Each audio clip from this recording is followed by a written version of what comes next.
IRD කියලා search කරගත්තාන් පස්සේ මේ ඉස්සෙල්ලම ලින්ක් එකෙන් යන්න.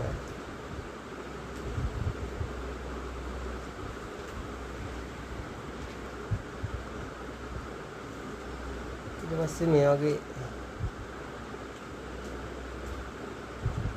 සයිඩ් එකකට එනවා.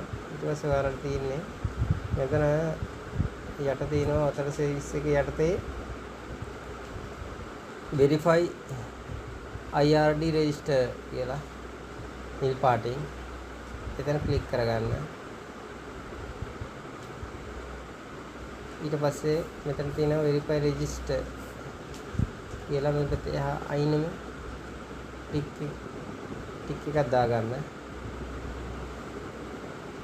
ඊට පස්සේ යාළුවනේ මෙතන තියෙනවා email ID කියලා තියෙනවා mobile number කියලා තියෙනවා. යාළුවනේ මේ උඩින් තියෙනවා enter ID type කියලා. ඒක මේ වගේ ටච් කරගත්තාම තියෙනවා ඔයාලට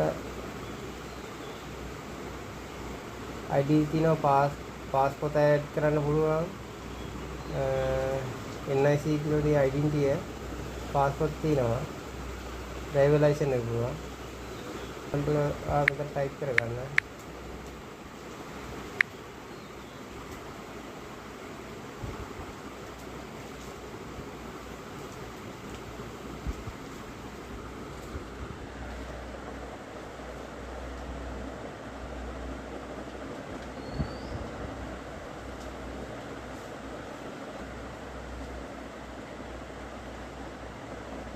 ඔයාලට මේ වගේ මැසේජ් එකක් එනවා.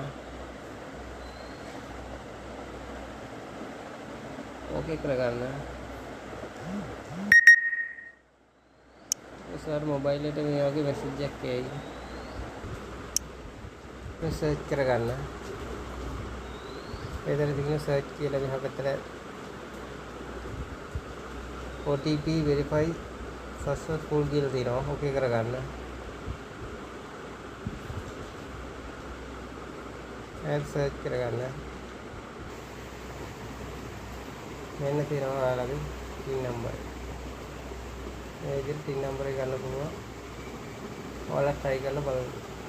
බලලා අරගන්න.